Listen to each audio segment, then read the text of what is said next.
की परेशानी हुई उसके लिए क्षमा चाहते हैं। ठीक है, तो आज का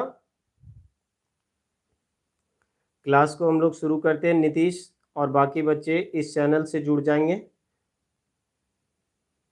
क्या क्या आ जा रहा है यार, एक मिनट। सबसे बड़ी समस्या क्या है बच्चों की, मैं बहुत बड़ा कोई टेक्निकल एक्सपर्ट नहीं हूँ, इसी वजह से सबसे बड़ी समस्या आ रहा है। और लाइव क्लास में बहुत ज़्यादा चलाया नहीं हूँ, अभी स्टार्टिंग है, इस वजह से आप लोगों को परेशानी का सामना करना पड़ रहा है। लेकिन पढ़ाई करने में थोड़ा सा परेशानी होती है, इसके लिए आप लोगों को कोई दिक्कत हो रही है तो भी बार बार मैं कह रहा हूँ कि थोड़ा सा भी स्टार्ट है, कुछ दिनों के बाद जब आप लोगों का क्लास चलेगा तो फिर इस तरह की कोई परेशानी नहीं आएगी, इसके लिए मैं विश्वास दिलाता हूँ। चलिए बच्चों, तो इस कृषि टॉपिक में हम लोग पिछले क्लास में बहुत सारी चीज़ों पे बात कर चुके हैं, इसलिए आज के क्लास में हम लोग उससे आगे की चीज़ों को लेकर चलेंगे। ठीक है, जैसे आज का हमारा सबसे पहला टॉपिक है बाजरा। ठीक है, यानी कि हम लोग सबसे पहले आज बाजरा के बारे में बात करने जा रहे हैं कि बाजरा जो है वो क्या होता है। तो बाजरा, सबसे पहले आप एक चीज़ दिमाग में रखिए कि बाजरा एक मोटा अनाज है। ठीक है, जिस तरह से मकई जिसको आप लोग खाते हो बरसात के दिनों में, है ना, वर्षा ऋतु में, ठीक उसी प्रकार से बाजरा भी जो है आप स्क्रीन पे देख रहे हो वो भी एक मोटा अनाज है। ठीक है, और इस फसल को यदि आप देखोगे कि इसको किस मिट्टी में उगाया जाता है, तो सामान्यतः यह फसल जो है वो बलुआ और काली मिट्टी में उगाया जाता है। यानी हम कह सकते हैं कि बाजरा के लिए सबसे बेस्ट मिट्टी जो होती है वो कौन सी होती है, तो बलुई मिट्टी। तो बलुई मिट्टी ये कहाँ पे पाई जाती है भारत में, तो सामान्यतः राजस्थान में पाई जाती है। तो एक बात हम लोगों को यहीं से समझ में आ जा रहा होगा कि बाजरा का उत्पादन सबसे ज़्यादा कहाँ पे होगा, तो राजस्थान में होगा। ठीक है, जैसे क्या है कि कोई भी फसल जो होती है वो सामान्यतः किसी भी मिट्टी में हम लोग उगा सकते हैं, लेकिन हर फसल के लिए एक विशेष मिट्टी बेहतर मानी जाती है। इसी वजह से हम कह सकते हैं कि बाजरा का जो उत्पादन होता है सबसे बेहतर कौन सी मिट्टी में होती है, तो बलुई मिट्टी में होती है। और इसके बाद यदि किसी मिट्टी में इसका उत्पादन होता है तो वो कौन सी मिट्टी में, काली मिट्टी में, है ना। जैसे कि हम लोग कपास के बारे में पढ़े थे, तो कपास के बारे में हम लोग पढ़े थे कि कपास का उत्पादन सबसे अच्छा किस मिट्टी में होता है, तो काली मिट्टी में होती है। तो ठीक उसी प्रकार से बाजरा का उत्पादन सबसे अच्छा कौन सी मिट्टी में होती है बच्चों, तो बलुई मिट्टी में। और उसके बाद यदि हम लोग बात करें तो कौन सी मिट्टी में, काली मिट्टी में इसका उत्पादन होता है। ठीक है, और हर फसल के लिए कुछ भौगोलिक सूटेबल कारक होते हैं, यदि वो चीज़ उसको नहीं मिल पाए तो उसका सही तरीके से उत्पादन नहीं हो पाता है। तो सबसे पहले अब हम लोग यहाँ पे बात करेंगे, उसको नहीं मिल पाए तो उसका सही तरीके से उत्पादन नहीं हो पाता है।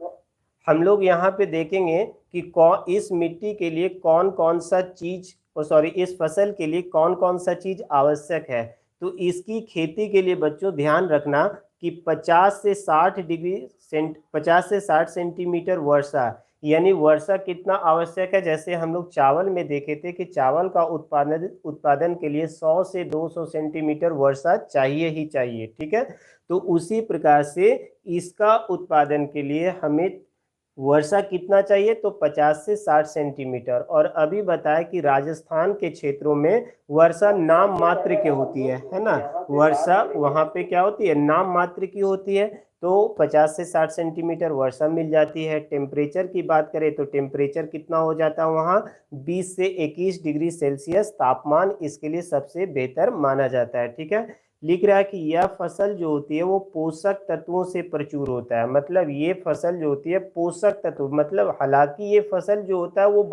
मोटा अनाज है, लेकिन ये फसल जो है वो काफ़ी शरीर के लिए फायदेमंद है, शरीर के लिए बहुत ही बेस्ट माना जाता है ना। और अभी आप लोगों को हम बताए थे कि बाजरा का उत्पादन में सबसे बेस्ट जो स्टेट है वो हमारा कौन सा है, तो राजस्थान। सबसे ज़्यादा बाजरा का उत्पादन कहाँ पे होता है बच्चों, तो राजस्थान में सबसे ज़्यादा बाजरा का उत्पादन होता है। इसके अलावा उत्तर प्रदेश का हिस्सा, ठीक है, उत्तर प्रदेश, महाराष्ट्र, गुजरात और हरियाणा में भी इस फसल को काफी उगाया जाता है, ठीक है। तो बाजरा के बारे में हम लोग समझ गए बहुत सारी बेसिक चीजें कि बाजरा कैसा अनाज है, मोटा अनाज है, कौन सी मिट्टी इसके लिए सबसे बेस्ट है, तो बलुई मिट्टी और काली मिट्टी, ठीक है। कितनी वर्षा चाहिए, तो बहुत न्यूनतम वर्षा चाहिए, 50 से 60 सेंटीमीटर की वर्षा चाहिए। टेम्परेचर की यदि हम बात करें तो टेम्परेचर हमें कितना चाहिए, 20 से 21 सेंटीमीटर, 20 से 21 डिग्री सेल्सियस टेम्परेचर चाहिए। और ये फसल जो होता है वो पोषक तत्वों से काफ़ी प्रचुर होता है। कौन कौन से राज्य में इसका उत्पादन सबसे बेस्ट होता है, तो आपको ध्यान रखना है कि बलुई मिट्टी कहाँ पे है, तो बलुई मिट्टी सबसे ज़्यादा कहाँ पे है, राजस्थान में। तो इसका उत्पादन भी सबसे ज़्यादा कहाँ पे होगा, राजस्थान में ही होगा, ठीक है। इसके अलावा अभी आप लोगों को बताएं उत्तर प्रदेश, महाराष्ट्र और अन्य क्षेत्रों में भी यानी हरियाणा के क्षेत्रों में भी इसका उत्पादन किया जाता है, ठीक है। अब हम लोग बात करेंगे अगले फसल, यानी अगला फसल हमारे पास क्या है, रागी। रागी से आप लोग परिचित होंगे, अभी जितिया का समय आ रहा होगा और सबकी मम्मी, जिनकी भी मम्मी जितिया का पर्व करेगी, है ना, उस पर्व के नहाय खाए के दिन इस रागी का ही, है ना, इस रागी के ही आटे की रोटी बना के वे लोग सामान्यतः खाती है। हो सकता है बच्चे आप लोग इस रागी फसल को समझ नहीं पा रहे हैं कि रागी एक्चुअली में है क्या। तो रागी को अपने झारखंड में बोलचाल की भाषा में हम यदि कहें तो रागी कौन सा फसल है, मड़ुआ, ठीक है। रागी को हम लोग क्या कहते हैं, मड़ुआ, ठीक है। रागी को हम लोग कौन सा फसल कहते हैं, मड़ुआ कहते हैं। मड़ुआ गांव देहात में हम लोग इसको कहते हैं, लाल लाल छोटा छोटा सरसों के दाने के जैसा इसका फसल होता है, ठीक है। तो मड़ुआ से आप लोग परिचित हो गए होंगे, ठीक है। तो ये भी कैसा अनाज है, तो ये भी आपका एक मोटा अनाज है, ठीक है। जैसा कि आप लोग चित्र में भी देख रहे हो, इसीलिए हमने चित्र भी लगा के रखा है कि रागी बाजरा की तरह जो है वो एक मोटा अनाज है। और ये भी इसको कहाँ उगाया जाता है, तो शुष्क प्रदेश में उगाया जाता है। शुष्क प्रदेश हम कह सकते हैं मतलब जहाँ बहुत ज़्यादा वर्षा नहीं होती है। तो वर्षा ज़्यादा नहीं होगी मतलब इसके लिए भी एवरेज रेनफॉल कितना चाहिए, एवरेज वर्षा कितना चाहिए, तो 60 सेंटीमीटर वर्षा जो है इसके लिए काफ़ी है। फिर टेम्परेचर, अभी हम लोगों ने बात किया कि ये किस प्रदेश में उगाया जाता है, तो शुष्क प्रदेश में उगाया जाता है। तो शुष्क प्रदेश कैसा होगा, जहाँ पे गर्मी होगी, तो टेम्परेचर इसके लिए सामान्यतः कितना होगा, सामान्यतः इसके लिए 20 से 30 डिग्री सेल्सियस टेम्परेचर इसके लिए सबसे बेस्ट मानी जाती है, ठीक है। अब हम लोग बात करेंगे कि ये फसल जो है वो किस प्रकार का फसल है और किस मिट्टी में इसका उत्पादन होता है। तो आप बताओ ना कि झारखंड में भी इसका उत्पादन होता है, तो झारखंड में कौन सी मिट्टी है, बताइए तो आप लोग। झारखंड में सबसे ज़्यादा कौन सी मिट्टी है, झारखंड में 90% लाल मिट्टी है, यानी कि इसका उत्पादन जो है वो कौन सी मिट्टी में होगा, लाल मिट्टी में। इसके अलावा काली मिट्टी और बलुई एवं दोमट मिट्टी भी जो होती है वो इसके लिए काफ़ी बेहतर मानी जाती है, ठीक है। देखो ये फसल जो है ना वो देखने में भले ही जैसा आप समझ लो, लेकिन ये बहुत ही बेहतरीन फसल है। क्यों, क्योंकि इसमें लोहा, कैल्शियम जैसे पोषक तत्व जो है ना वो काफ़ी प्रचुर मात्रा में पाई जाती है। यदि किसी भी महिला को आयरन की कमी है, यानी किसी भी व्यक्ति को यदि आयरन का कमी है, समझ गए ना, तो उसको इसका सेवन करना चाहिए, ठीक है।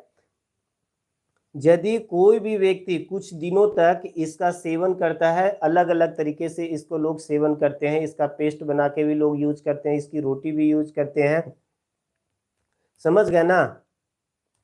तो आप इसका यदि सेवन करते हो तो आपके शरीर में कभी भी आयरन की जो समस्या होती है, आयरन की कमी की समस्या होती है, वो कभी भी नहीं होगा।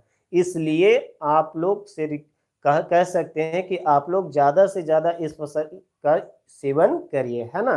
अब देखिए भारत में यह फसल जो है वो कहाँ पे है, तो हालांकि इसका उत्पादन जो होता है वो बहुत जगहों पे होता है, लेकिन क्या है कि सबसे ज़्यादा इस फसल का उत्पादन कहाँ पे होता है, कर्नाटक में, ठीक है। तमिलनाडु, हिमाचल प्रदेश और झारखंड में भी हम लोग इसको उत्पादन करते हैं।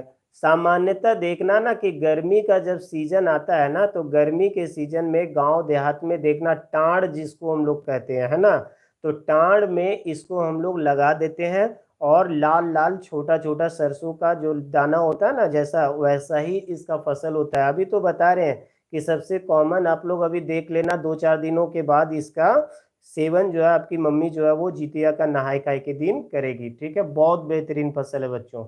चलिए अब हम लोग बात करते हैं कि कर्नाटक रागी का जो है ना वो सबसे ज्यादा अग्रणी उत्पादक राज्य है। मतलब सबसे ज्यादा रागी का उत्पादन जो है वो कहाँ पे होता है, किस राज्य में होता है, तो कर्नाटक में होता है। सबसे ज्यादा कर्नाटक में ही इसका प्रोडक्शन होता है। ऐसे इसका प्रोडक्शन भारत के कई अन्य राज्यों में भी होता है, मध्य प्रदेश में भी होता है, महाराष्ट्र में भी होता है, झारखंड में भी होता है। लेकिन आपको नंबर 1 याद रखना है, क्योंकि मैट्रिक में इस बार आपके ऑब्जेक्टिव सवाल बहुत ज़्यादा रहेंगे। और जब ऑब्जेक्टिव सवाल बहुत ज़्यादा रहेंगे तो आपसे तरह तरह के क्वेश्चन जो है वो पूछे जा सकते हैं, है ना। तो अलग अलग तरह के सवाल और नए नए तरह के ऑब्जेक्टिव सवाल आपसे क्रिएट करके वो पूछ सकते हैं। इसलिए आप लोग क्या करो कि इस तरह के भी सवाल के लिए आप लोगों को प्रिपेयर रहना चाहिए, ताकि किसी भी तरह का एग्जाम में क्वेश्चन पूछे तो आप उसके लिए क्या रहो, रेडी रह सको, है ना। चलिए अब हम लोग अगले फसल की ओर चलते हैं, और अगला फसल जो है आपका है वो मक्का है। स्क्रीन पे आप लोग देख रहे होंगे, है ना।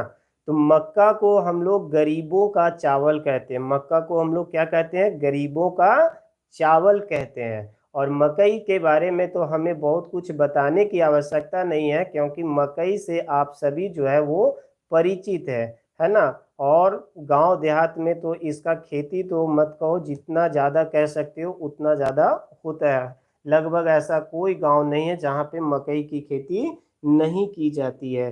तो चलिए फिर भी हम लोगों को ऐसा पढ़ना है ताकि एग्जाम में लॉन्ग आए तो भी हम लोग लिख सके, शॉर्ट आए तो भी लिख सके, और ऑब्जेक्टिव आए तब पर भी हम लोग बना सके, है ना।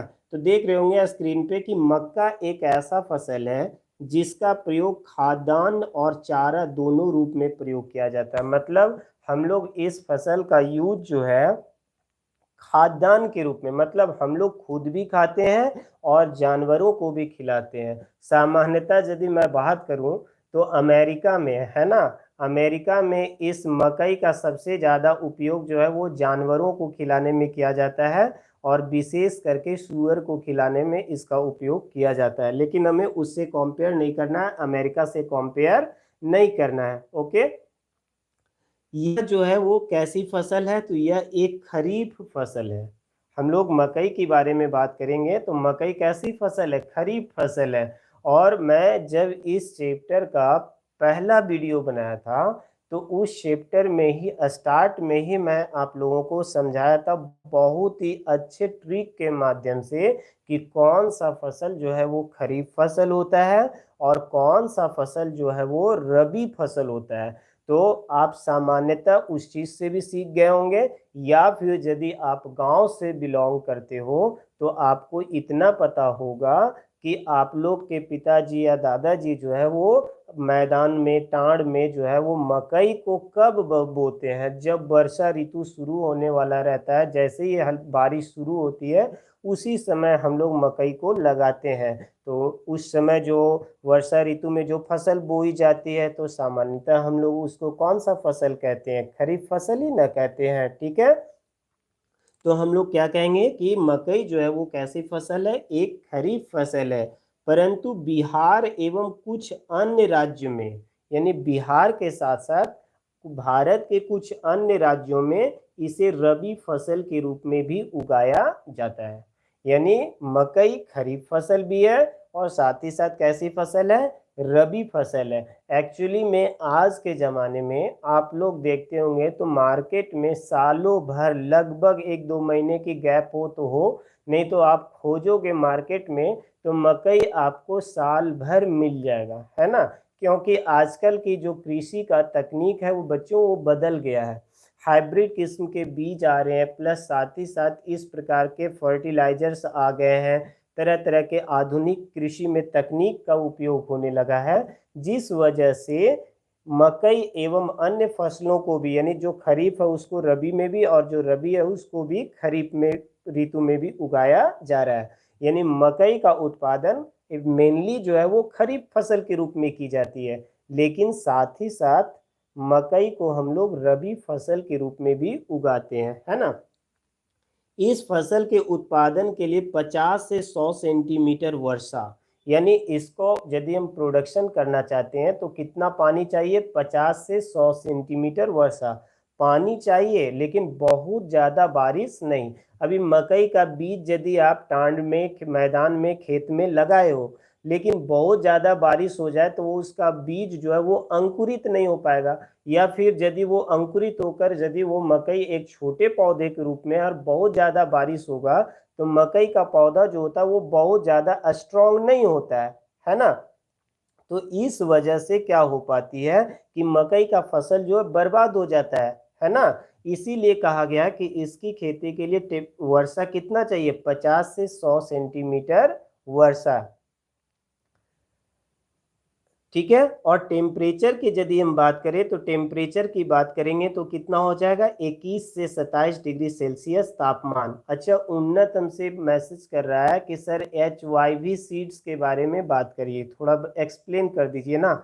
जस्ट इस टॉपिक के बाद, मतलब जब फसल का टॉपिक कंप्लीट हो जाएगा तो उसके बाद क्लास 10 के NCERT बुक में जो है वो एक टॉपिक ही है इस तरह का जिसमें सारे हम लोगों को पढ़ना है कि आधुनिक समय में कृषि में नवीनतम क्या क्या तकनीक का उपयोग किया जा रहा है। तो उस टॉपिक में जब हम लोग बात करेंगे ना तो उस समय हम डिटेल में HYV सीड्स या किसान क्रेडिट कार्ड जो होता है या किस प्रकार से किसानों को लोन दिया जाता है, फसल बीमा क्या होती है, इन सभी चीज़ों के बारे में हम उन्नत बात करेंगे। इसलिए पैसेंस रखिए, जब वो टॉपिक आएगा बिल्कुल हम डिटेल में आपको बताएंगे कि HYV सीड्स क्या होता है, ठीक है, और किस प्रकार से इसका बेनिफिट लिया जाता है, ठीक है। चलिए, तो अभी बता रहे थे कि इसकी खेती जो है वो 50 से 100 सेंटीमीटर वर्षा, साथ ही साथ टेम्परेचर हमको कितना चाहिए, 21 से 27 डिग्री सेल्सियस। तो वर्षा ऋतु में देखोगे तो एक एवरेज टेम्परेचर हमारा इतना ही होता है, 21 से 27 डिग्री टेम्परेचर, है ना। सबसे बेस्ट मिट्टी की यदि अब हम बात करें तो पुरानी जलोढ़ मृदा। अच्छा, हम जलोढ़ मृदा का वीडियो बनाए थे 10 क्लास के बच्चों के लिए, और यदि आप लोग देखे हो तो प्लीज़ आप हमें बताओ, तो कमेंट करो तो कि पुरानी जलोढ़ को किस नाम से जानते हैं। हमने उसमें दोनों जलोढ़ के बारे में बात किए थे, पुरानी जलोढ़ और नई जलोढ़। तो पुरानी जलोढ़ को किस नाम से जानते हैं, देखते हैं सबसे फास्ट कमेंट जो है वो किस बच्चे का आता है।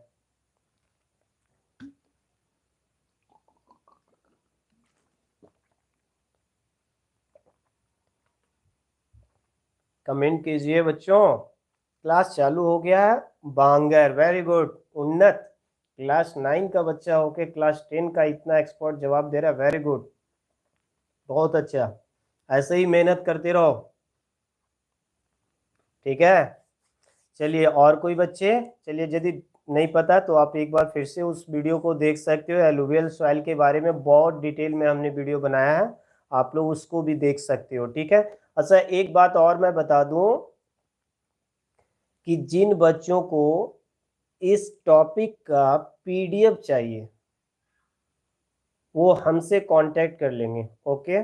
जिनका भी नंबर मेरे मोबाइल में सेव है, जिन बच्चों का, क्लास के तुरंत बाद हम उन बच्चों को PDF सेंड कर देंगे, ठीक है। लेकिन जिन बच्चों का नंबर मेरे पास सेव नहीं है, जो बच्चे बिल्कुल हमारे से अननोन है, तो वो बच्चे क्या करेंगे कि मेरे को व्हाट्सअप कर देना, ताकि मैं आपको फ्री में, कोई चार्ज नहीं है, मैं आपको फ्री में आपका PDF सेंड कर दूंगा, ठीक है। तो इस क्लास के बाद मैं PDF उन बच्चों को तो सेंड करने वाला हूं जिनके नंबर में हमारे पास है, बाकी बच्चे हमसे कांटेक्ट करके वो PDF ले सकते हैं, ठीक है। नंबर दिया हुआ है स्क्रीन पे, आप लोग देख लोगे वीडियो में भी, और पहले के वीडियोस में भी नंबर दिए हुए हैं। तो चलिए, पुरानी जलोढ़ मृदा को सबसे बेस्ट माना जाता है। मैंने बताया था ना कि इस फसल को क्या कहा जाता है, गरीबों का चावल कहा जाता है। क्यों गरीबों का चावल कहा जाता है भाई, क्योंकि गरीब लोगों का ये पसंदीदा भोजन है। बेचारे कुछ नहीं तो मकई खाकर, मकई का बहुत तरह का उपयोग लोग करते हैं, है ना। मकई का उपयोग हम लोग, मक्का का उपयोग न केवल उसे पकाकर ऐसे ही आग पे सेक के खाते हैं, बल्कि मकई से बहुत तरह के ग्रामीण क्षेत्रों में चीज़ें बनाई जाती है। मकई का आटा भी बनाया जाता है, मकई की सत्तू भी बनाई जाती है, और मकई से अनेक तरह के व्यंजन बनाए जाते हैं, है ना। तो मकई को गरीबों का क्या कहा जाता है बच्चों? फर्स्ट चावल कहा जाता है ना। अब हम लोग बात करें तो मकई के बारे में और चीजें डिटेल में थोड़ा जानते हैं। तो मकई का सबसे ज्यादा उत्पादन, यानी मक्का का सबसे ज्यादा उत्पादन कहाँ पे होता है? आंध्र प्रदेश में। एक बार फिर से मैं आप लोगों को कहना चाहूंगा कि इस पॉइंट को फिर से याद रखना है कि मक्का का सबसे ज्यादा उत्पादन किस राज्य में होता है? तो आंध्र प्रदेश में होता है।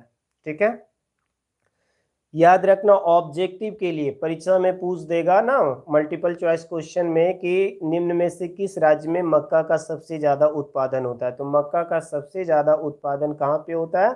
तो आंध्र प्रदेश में होता है। इसके अलावा यदि हम बात करें तो महाराष्ट्र, कर्नाटक, उत्तर प्रदेश, झारखंड, बिहार, है ना, इन राज्यों में भी इसका उत्पादन किया जाता है। परंतु यहाँ पर याद रखना, 90% बच्चे इस तरह की चीजों में गलती करते हैं कि पंजाब जो है वो प्रति हेक्टेयर उत्पादन में प्रथम स्थान पर है।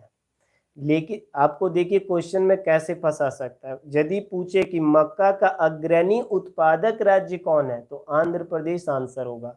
लेकिन यदि आपसे ऐसा पूछे कि प्रति हेक्टेयर मक्का का उत्पादन सबसे ज्यादा किस राज्य में होता है, प्रति हेक्टेयर शब्द यदि जुड़ गया तो सीधा पंजाब जाना।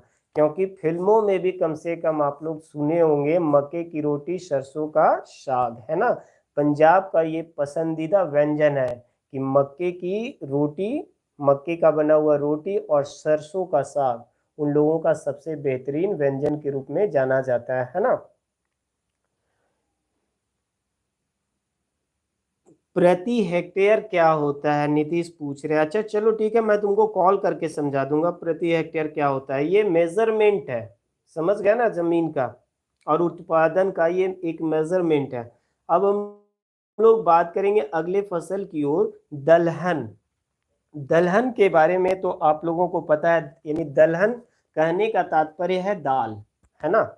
जितने भी शाकाहारी लोग होते हैं, समझो पहले कॉन्सेप्ट को, है ना।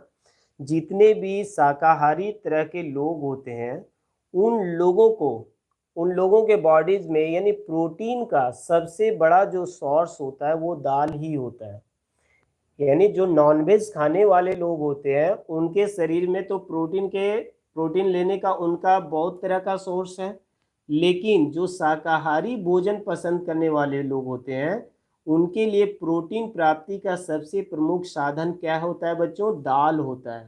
ठीक है, और मैं आपको बताऊं कि इंडिया में दाल का उत्पादन यानी दलहन फसल का उत्पादन खरीफ फसल, रबी फसल और जायद फसल, ये 3 तरह के फसल के बारे में हम लोगों ने बात किया था। ठीक है, यानी दलहन का उत्पादन भारत में तीनों फसल के रूप में की जाती है। खरीफ फसल के रूप में भी, रबी फसल के रूप में भी और जायद फसल के रूप में भी इसका उत्पादन किया जाता है। ठीक है, अब यहाँ पे तुम्हारे मन में सवाल आ सकता है कि सर दाल तो बहुत तरह के होते हैं, लेकिन इनमें कौन कौन से दाल जो है वो खरीफ फसल है और इनमें कौन जो है वो रबी फसल है। तो इस डाउट को भी मैं क्लियर तुम लोगों का कर दूं, है ना।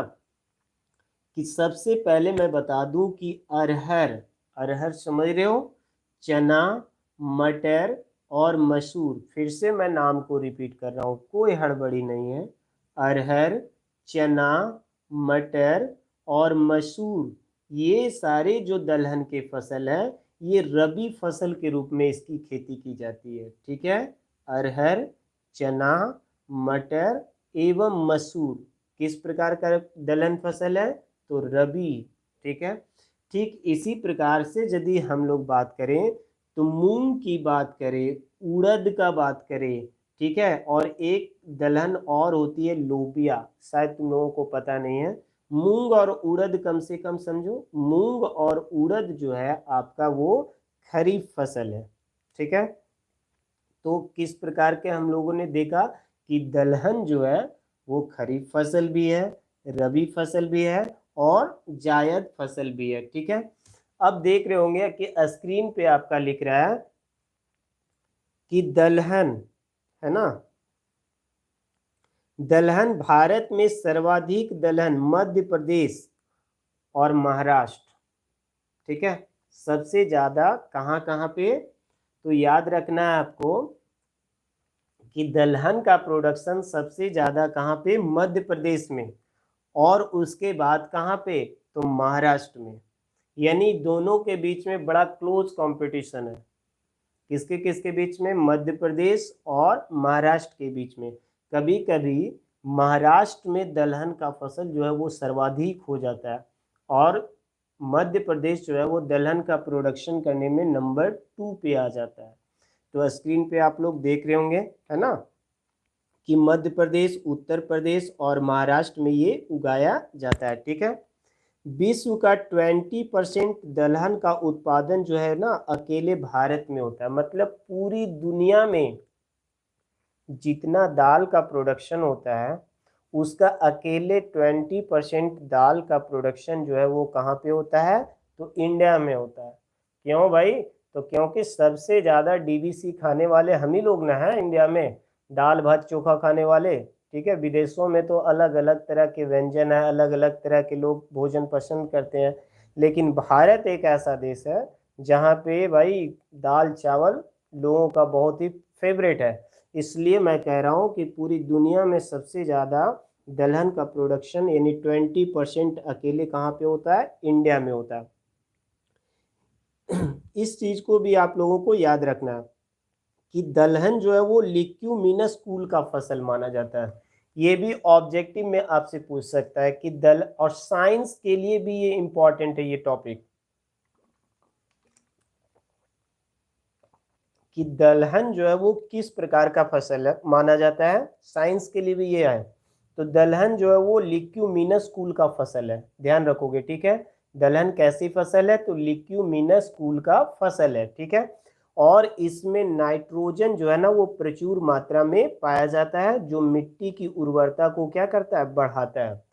यानी नाइट्रोजन की प्रचुरता की वजह से ही इसमें इस प्रकार की विशेषता होती है कि ये मिट्टी की फर्टिलिटी को, मिट्टी की उर्वरा शक्ति को क्या कर देती है, बढ़ा के रख देती है। हम कहने का तात्पर्य ये है कि देखना कि ऐसा बताया भी जाता है कृषि वैज्ञानिकों के द्वारा कि यदि किसी खेत में उसकी उर्वरा शक्ति कम हो जाती है तो उसमें 1 या 2 बार दलहन के पौधों को लगाने की सलाह दी जाती है। मतलब यदि आप लगातार चावल की खेती कर रहे हो या गेहूं की खेती कर रहे हो तो 1-2 बार इंटरवल में क्या करना चाहिए कि उसमें दलहन का पौधा उगाना चाहिए। क्यों, क्योंकि मैंने बताया कि इसमें दलहन पौधों में क्या होती है, नाइट्रोजन जो है वो प्रचुर मात्रा में पाई जाती है, जिस वजह से क्या होती है कि ये मिट्टी की उर्वरा शक्ति को क्या कर देती है, बढ़ा देती है। चलिए ठीक है, तो ये हम लोगों ने क्या देखा, दलहन के बारे में अभी हम लोगों ने देखा, ठीक है। अब आप लोगों को इसके बाद हम लोग जो है एक दूसरे टॉपिक के बारे में बात करने जा रहे हैं, ठीक है।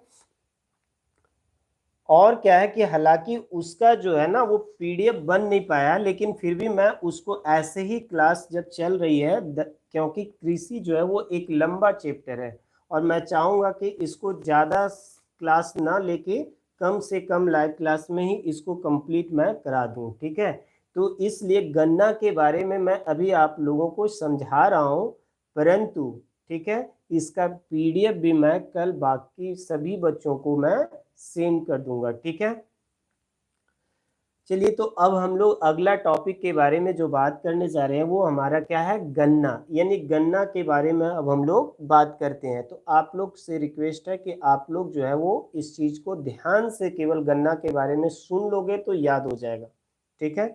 और इससे विशेष जो नोट्स यदि आपका चाहिए, जो पीडीएफ चाहिए, तो उसको मैं कह रहा हूँ ना कि वो आपको कल मैं सेंड कर दूंगा, तो आप लोग एक बार फिर पीडीएफ को पढ़ लोगे तो सारा डाउट जो है वो मन में जो भी कुछ किंतु परंतु होगा वो दूर हो जाएगा। ठीक है, तो गन्ना के बारे में आप लोग तो कम से कम गन्ना को देखे हो, गन्ना का प्रयोग किए हो, इसलिए गन्ना कोई नया चीज आप लोगों के लिए नहीं है।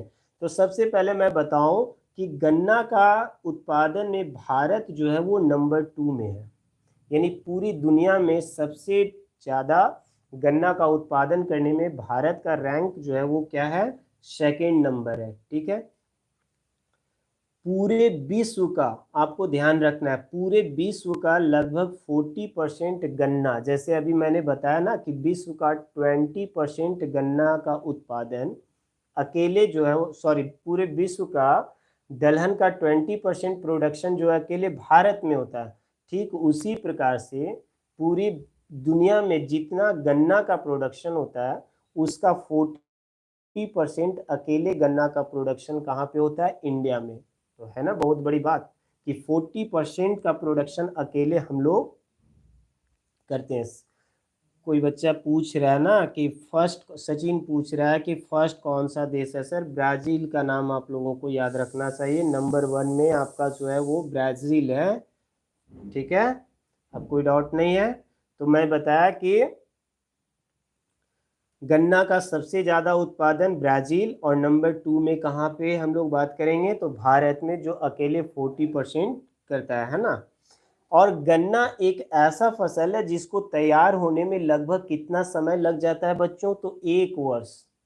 और गन्ना का उत्पादन करने में बहुत ज़्यादा पूंजी की भी आवश्यकता होती है और बहुत ज़्यादा श्रम की भी आवश्यकता होती है। मतलब गन्ना को हम इजी वे में सोचेंगे कि प्रोडक्शन कर ले, उगा ले, तो ऐसा नहीं है। यहाँ पे आपको ध्यान रखना है कि गन्ना का प्रोडक्शन करने के लिए अत्यधिक श्रम की भी आवश्यकता होती है। श्रम मतलब मेहनत की आवश्यकता होती है और अत्यधिक पूंजी की भी आवश्यकता होती है। ठीक है, और इसका प्रोडक्शन करने में लगभग जो समय लगता है वो कितना समय लगता है, तो 1 वर्ष का समय लगता है। ठीक है, आगे मैं बतला रहा हूं कि गन्ना जो है उष्ण कटिबंधीय और उपोष्ण कटिबंधीय दोनों जलवायु में इसकी खेती की जाती है। यानी इसके लिए सूटेबल क्लाइमेट की यदि मैं बात करूं तो उष्ण कटिबंधीय, साथ ही साथ उपोष्ण कटिबंधीय दोनों जलवायु में हम लोग इसकी खेती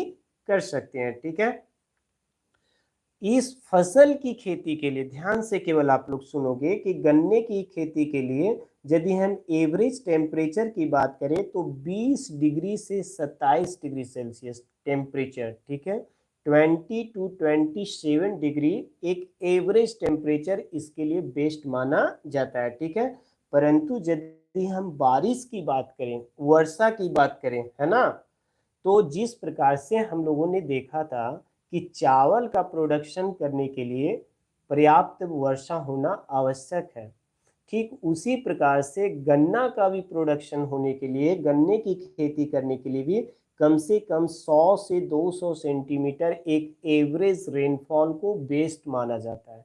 यानी गन्ने की खेती के लिए सबसे बेस्ट यदि हम वर्षा की बात करें, एक एवरेज रेनफॉल की बात करें तो कितना, 100 टू 200 सेंटीमीटर। ठीक है, लेकिन यहाँ पर आपको एक चीज और याद रखना है कि जब गन्ना का, अरे गन्ना तुम लोग नहीं समझ रहे हो, नीतीश पूछ रहा है गन्ना कौन सा फसल है, क्या तुम लोग बांग्ला में उसको क्या बोलते हो, ईख, ईख समझ सकते हो, ईख, ईख जिसको गांव देहात में खोटा में केतारी भी बोलते हैं। ठीक है, अभी पिक्चर, इसीलिए मैं सामान्यतः सब कभी भी कोई टॉपिक पढ़ाता हूं तो उस फसल का मैं पिक्चर भी लगा देता हूं ताकि सारे बच्चे जो है वो उस चीज़ से परिचित हो जाए, विजिबली देखकर उससे विजुअली परिचित हो जाए। चलिए आगे बात करते हैं। हाँ, तो मैं बतला रहा था कि इसकी खेती के लिए तो मैंने बताया कि एवरेज रेनफॉल जो है वो कितना होना चाहिए, 100 से 200 सेंटीमीटर। परंतु यहाँ एक बात की और हमें ध्यान रखना है कि जब इसका फसल तैयार हो जाए तो उस समय बहुत ज़्यादा वर्षा नहीं होना चाहिए। ठीक है, यानी फसल जब तैयार होता है तो बहुत ज़्यादा वर्षा होना अच्छा नहीं माना जाता है। ठीक है, यदि यानी वर्षा कम हो तो उस गन्ने में शर्करा की मात्रा जो होगी वो ठीक होगी, अच्छा होगा, यानी उस गन्ने का मिठास जो होगा ना वो बहुत ही बेहतरीन होगा। ठीक है, अब हम लोग बात करते हैं कि इस गन्ने का प्रोडक्शन जो है वो इंडिया में कौन कौन से राज्य में सबसे बेहतरीन होता है।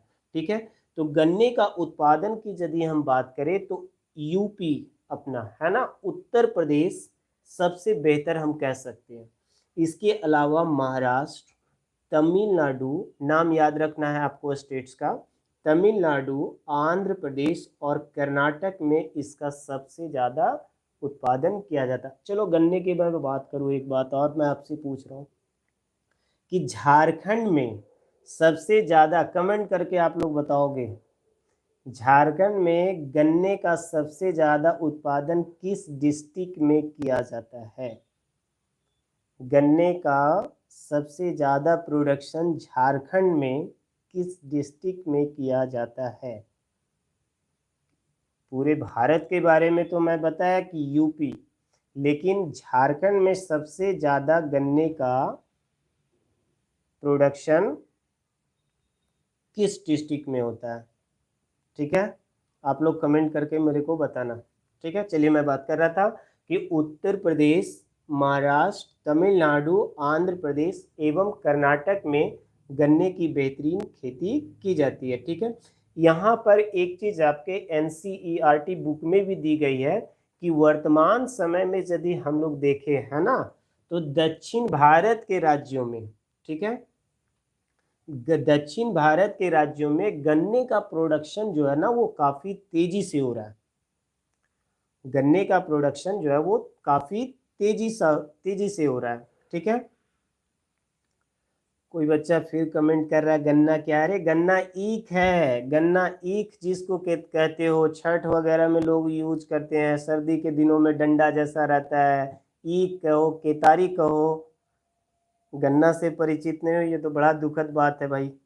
ठीक है, हाँ मैं बात कर रहा था कि वर्तमान समय में यदि देखा जाए भारत में, NCERT बुक में भी है आपका कि दक्षिण भारत के राज्यों में गन्ने का प्रोडक्शन जो है ना वो काफ़ी तेज़ी से हो रहा है, और वहाँ के गन्ने में मिठास जो है ना वो रस की काफ़ी प्रचुरता पाई जाती है। ये क्वेश्चन भी है ना, टुडे वगैरह में देखोगे या नवयुग गोल्डन में देखोगे तो इस टाइप का क्वेश्चन भी है। तो क्या वजह है, इसी के बारे में अब मैं थोड़ा बात करने चाह रहा हूँ, है ना, कि देखो समुद्र तटीय जलवायु जो दक्षिण भारत जो है वो बेसिकली कहाँ है, कोस्टल एरियाज है। एक तरफ अरेबियन सी है कुछ स्टेट्स में, तो कुछ तरफ जो है वो बे ऑफ बंगाल है। तो ये जो समुद्र तटीय जलवायु का जो प्रभाव होता है ना, इसी वजह से इस क्षेत्र का जो गन्ना होता है ना वो उसका साइज जो है वो काफ़ी मोटा भी होता है, और उसमें रस की जो है वो प्रचुरता भी पाई जाती है।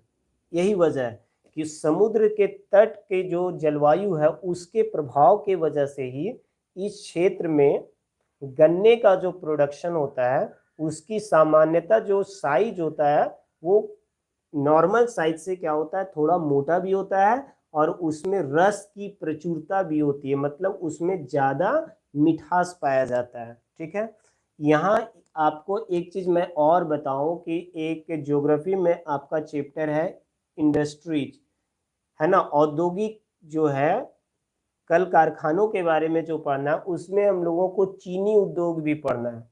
तो चीनी उद्योग सामान्यतः किन क्षेत्रों में पाया जाएगा? जिन क्षेत्रों में आपका गन्ना का प्रोडक्शन सबसे ज़्यादा होगा उन्हीं क्षेत्रों में ना चीनी मिल ज़्यादा होगा, क्योंकि चीनी का जो निर्माण किया जाता है वो किससे किया जाता है, गन्ने से किया जाता है। तो गन्ना से ही जब चीनी बनता है तो चीनी मिल भी उसी एरियाज में लोकेटेड रहेंगे जिस एरियाज में आपका क्या रहेगा, गन्ने की खेती सबसे ज़्यादा होगी।